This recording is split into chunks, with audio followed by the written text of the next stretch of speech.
But there was, then that was like 4 years ago. Then I would hang the work up and just go with,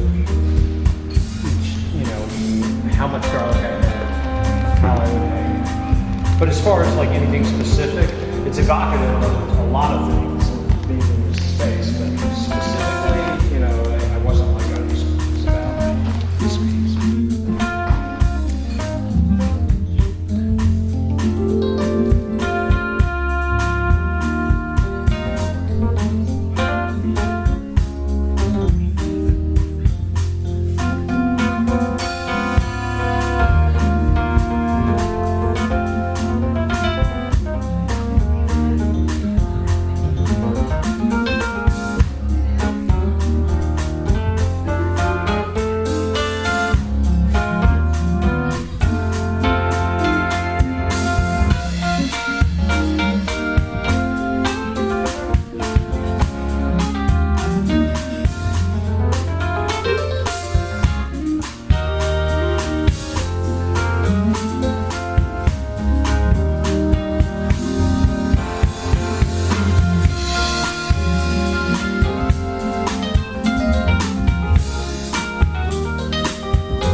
I'm getting ready to take all this down. There's like 650 heads of garlic. So, 650, putting it up here. I never seen something. It was a good year. They all look very healthy and lush. Well, what happens is every year I started with 80 heads. And each one of these you get 4 or 5. And it's, wait now, a clove is one. You get 4 or 5 cloves out of a head. So I bought 80 heads, which cost me about 20 bucks. And then I planted them. And then I had 80 times 4, 300. And multiply. Yeah, but only a little bit, because this plant, you can eat 3 cloves and plant 1, and then you end up with what you had. So if you plant 2, you doubled your crop, but you have to give half of it back. Does that make sense? Sure. So now, after 6 years, I'm up to 650. And as I said, every year I just hung these up in a space when I had about 120 a couple years ago, and somebody thought it looked like an Irian giant sculpture. I paint, but people were more taken by the sculpture piece than my paintings. So then every year I have more garlic, and I play with the idea, and every year I hang it differently. One year it was like a mandala in a circle, so I'll have to see you next year again. But it's almost freezing, and these are going back in the ground now. I have to plant around Thanksgiving, which is in about 3 weeks. Is that right?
So we're doing a show that's called 2x2 Collective Double Consciousness.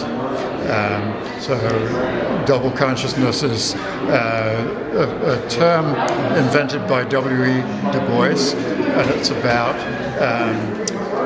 how African Americans, he was writing about, have this consciousness of themselves as African Americans and the culture that they live within, but also this consciousness of themselves as perceived by the dominant white culture. So they know what they're like, but there's an outsider narrative that they can't escape. Yeah, and they recognize they have to deal with. Okay? Right, yeah. So this show sort of takes that idea and thinks about it in other terms, in terms of gender. One of our artists lives in a very small town in upstate New York, so she deals with rural issues and stereotypes. I actually am a white male, so I'm part of the majority culture, the privileged culture. So some of my work sort of reflects on what that is and how I might be seen by others. So this is all about the duality of people's perceptions, your innate perceptions and then the perceptions you get from others? Right, yeah, sort of seeing yourself through the eyes of others, and how that affects how you see yourself. So, so this is a man hanging on ropes. The piece is called White Flight. So, it's a self-portrait done in my basement. So this is how to fly in your basement. Oh, okay. So it's both about the privileges and the limitations of belonging to the majority culture, I guess. And if you walk around the far side, you'll see a different version of it.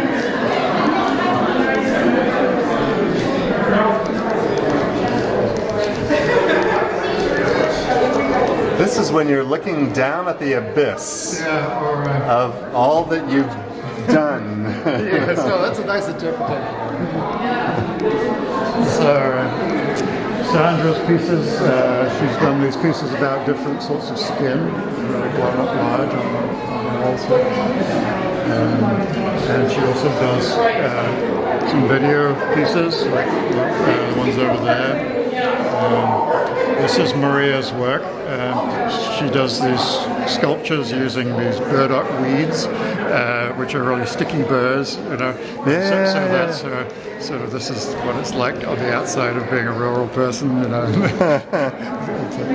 then she's done some interviews with people about what it is to be a redneck in her hometown, and how to subvert that piece. So this is all about identities and the fact that your internal identity is always in conflict with what the culture does. Because the culture has stereotypes that you are going to be shoved into, inevitably. Yeah. So we're asking people to think about those stereotypes in various ways, and we're trying to go a little beyond simple dualities and make it to clear. get at a larger truth. Or to make it clear these things are complicated. It's never just one or the other. It's not just black or white. It's not just gay or straight. There are lots of things going on.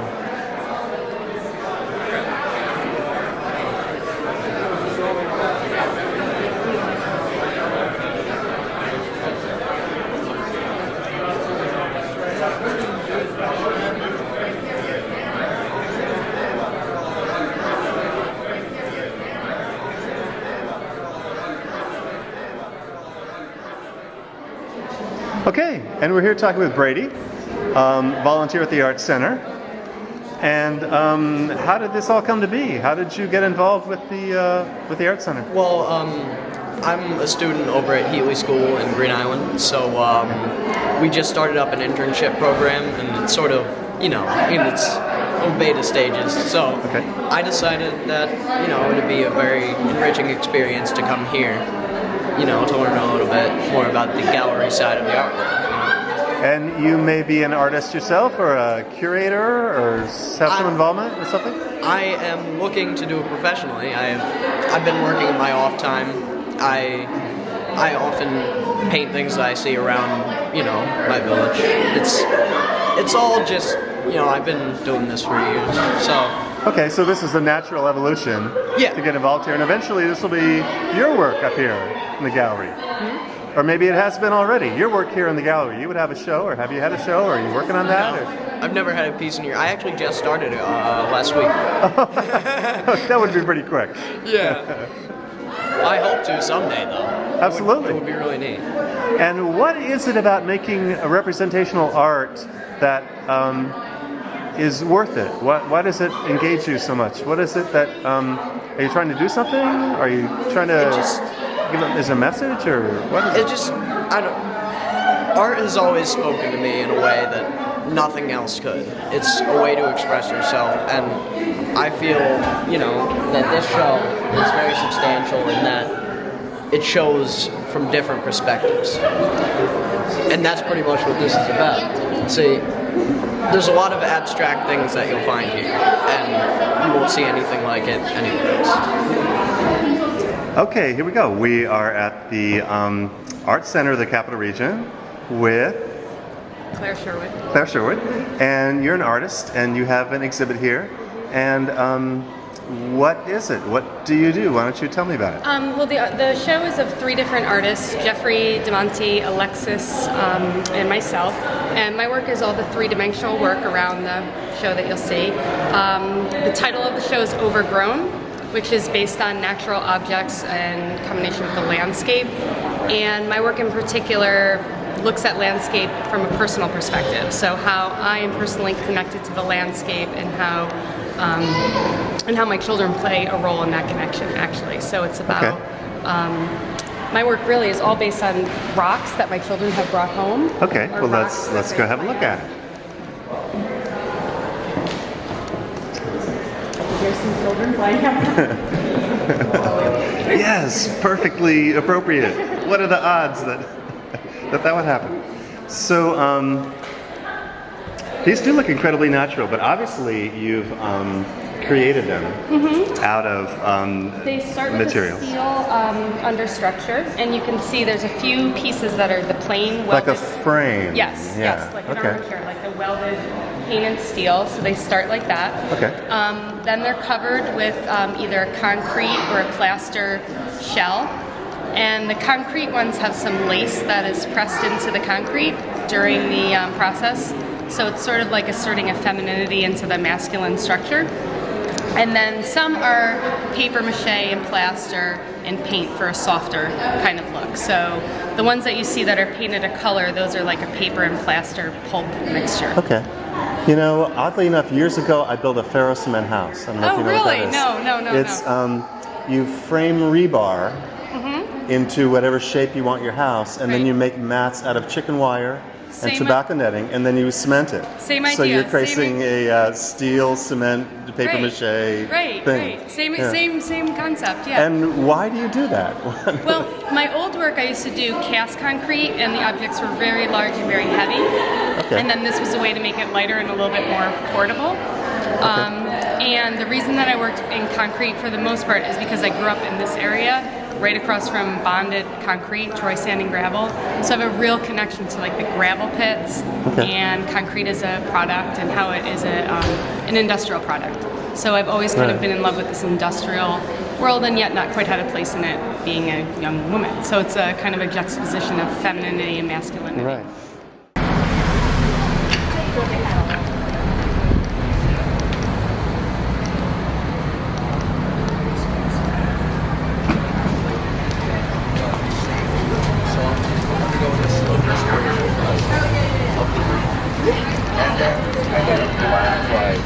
It was like most things you used to see in stores, right? With fluorescent light, the long tubes. Right. I had a double black like this long. It was huge. I couldn't even put it up. I just leaned it against the wall. Oh, good to see you, man. Oh, good to see you. Thanks for coming by. Yeah. All right, peace. Nice to meet you.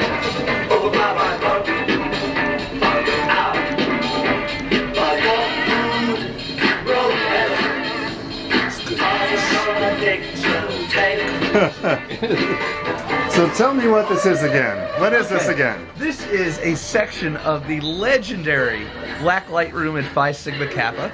It was created in 1970 by a student named Ned Cleland, who was a civil engineering student. I lived in the room in 1986 as a mechanical engineering major.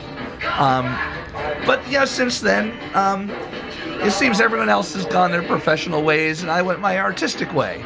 Good for you. And this is actually the first place I ever picked up a paintbrush. So when I lived in the room, there were certain posters and stuff that were part of the original installation that were gone and just had white areas. So I actually completed the room when I lived there. So it's interesting 27 years later to be the one that's restoring it. So the historian, archivist, keeping it alive guy. Exactly. And I've been in contact with the original creator, Ned, and he's filled me in on a lot of background stuff. So it's just, and I remember meeting him when I was a senior.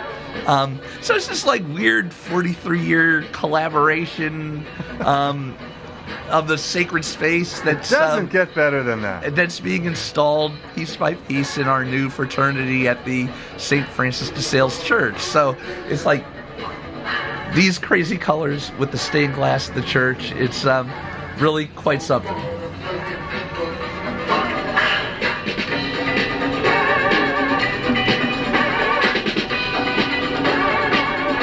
Okay, you gotta get the hand of God.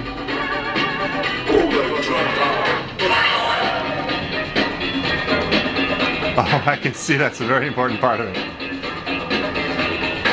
Now that was just retrieved last night. There's a few brothers that live in town that lived in the room that have been caretaking artifacts. So those came out and are part of this. So as things develop, things get bigger, and hopefully we'll have a. I think it belongs at Mass Mocha personally, but we'll see what happens when that happens. So wouldn't surprise me a bit. Yeah. That day is coming. Okay, well, we are here with Diane Kavanaugh Black and Leslie Kavanaugh from Troy Healing Arts. And we're not related, even though we have the same name. No. What are the odds of that? What are the odds of that? Moving to Troy and finding somebody with my name. So we are massage, yoga, and workshops. We're both writers. I do workshops with movement, meditation, and writing, and also taking care of various body parts, taking care of your feet, taking care of your back. And Leslie teaches beginning yoga. And what else would you like to say? I offer massage therapy, including deep tissue, Swedish, and craniosacral therapy. And I'm offering truffles, and like my little side thing is organic truffles, both vegan and regular. Oh, here, yeah. If you want a closer view of what's left so far. Oh, they look beautiful. Apparently people loved the truffles tonight. Yeah. They're healing truffles. Yes. They're healing truffles. healing. Oh, they're delightful. And there must be quite a market for people looking for healing. It's like an endless universal human theme, right? True. Healing? Well, Nobody is as healed as they... So. Stress is everywhere, and it's universal. We always need body work. And that's what you're contending with, is people's stresses or the results of stress. Mm-hmm. Yeah. That's what drives people, makes people it's sick. Mental, emotional, physical. It's everything, and body work and yoga and writing, is a great way to help, multi levels of stress, chronic stress. And people need to be clued in as to what is going on with them, because not everybody is insightful enough to realize what their problems are. Yeah, I think a lot of it has to do with paying more attention. Whether you're paying more attention to what's going on in your body, physically or spiritually, or mentally. Where am I? What am I doing? Where am I coming from? And I think that's part of how you deal with not only stress, but just everyday life and things that don't seem quite so large. So inside here, I've managed to learn to take vintage ink off of paper. So there are vintage ads inside this house. All the themes and things like that go with my tortured family life as a child. So the fact that my parents were always out drinking and partying, and the children were on the porch or outside. So, excuse me. it's one of the things we survive, right?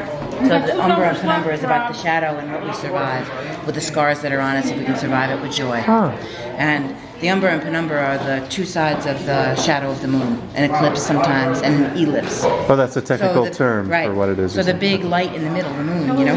And so sometimes the moon is the light source for two different shadows, actually, so it's very interesting. So the scary life, so the Dion quintuplets are then put on copper. So that was a real achievement. But the lighting of it, if you come around and look, the house itself,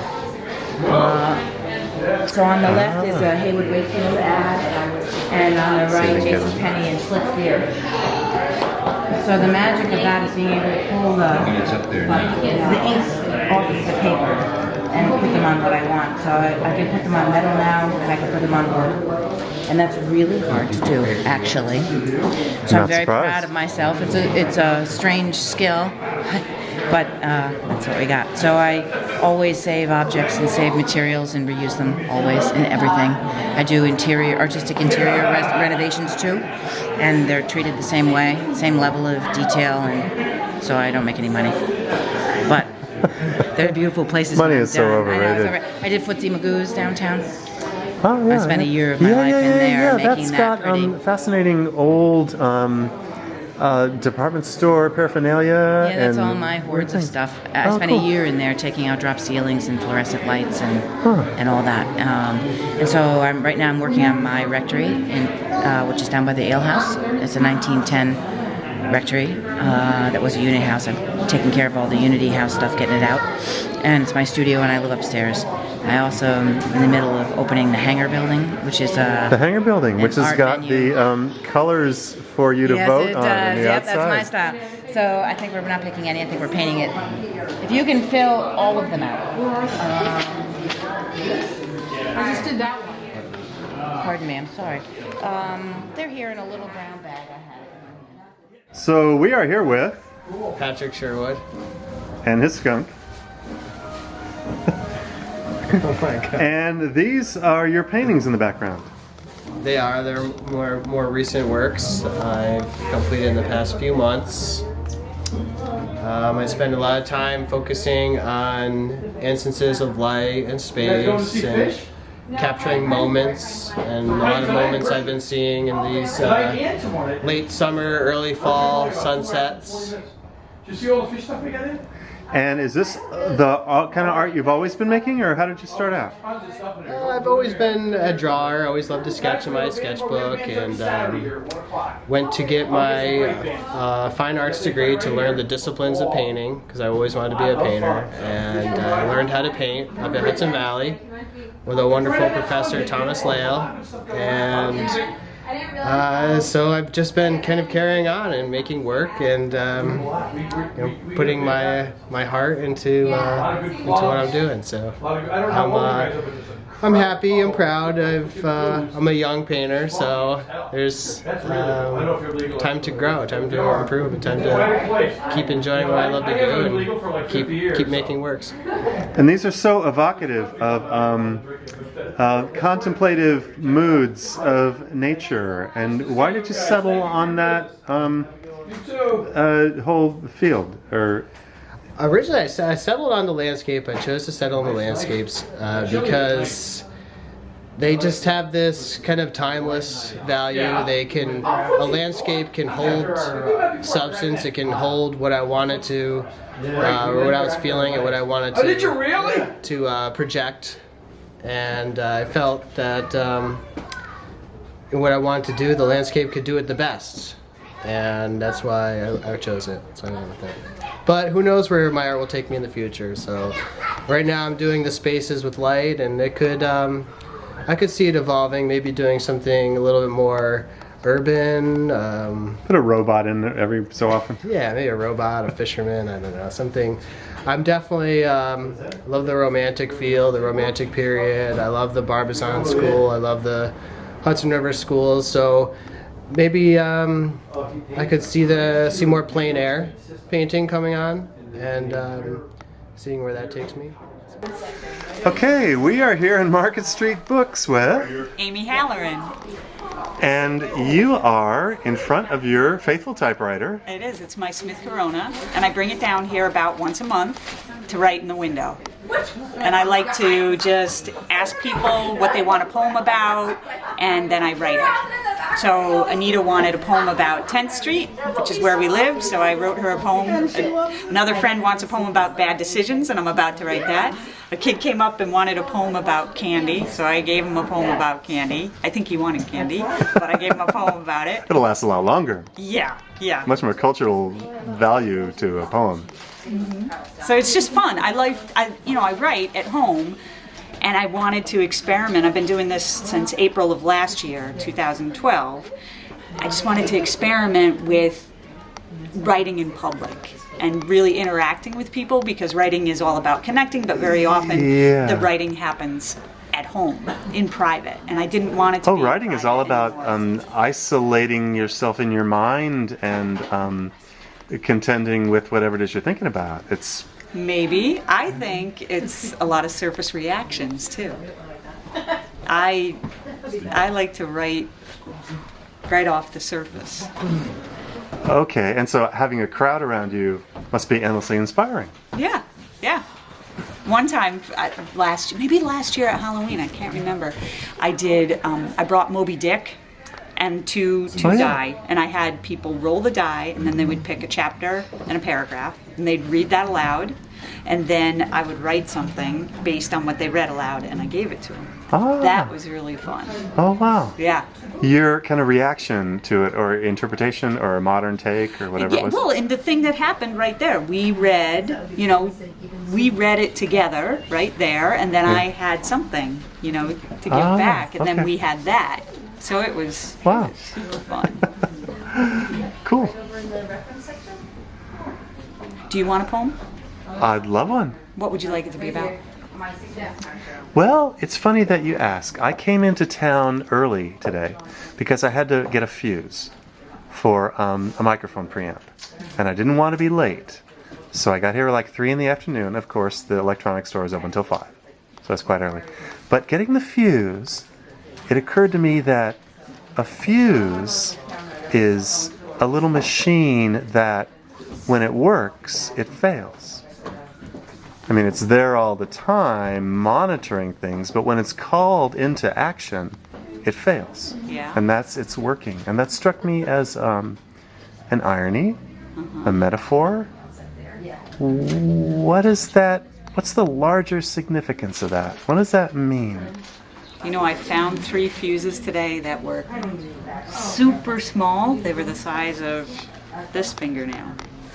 And you couldn't tell if they were dead or alive. They were on a windowsill. Okay. So fuses are universal, and by looking at them, you can't really tell what's going on. So why don't you let me write a poem about that, and then I'll give it to you. Okay. Be better if you didn't film me while I was doing it, though. Okay. All right. We can turn this off. Okay.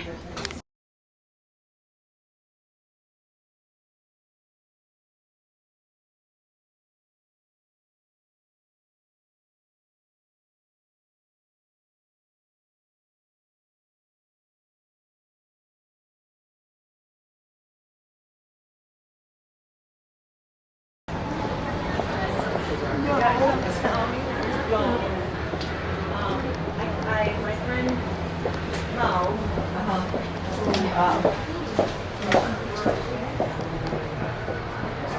and she came in and was like, I want you guys to do this. What do you mean? Where? Toward New York, like in the window, I guess. She wants us to like do something. Here? No, like down Over in the at location. So I'm like, oh, cool. And did you pick a winner? Well, there are 2 different themes. The fern leaf is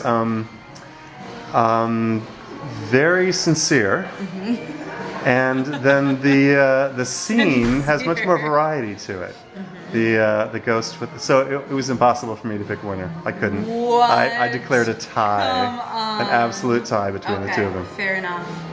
Fair enough.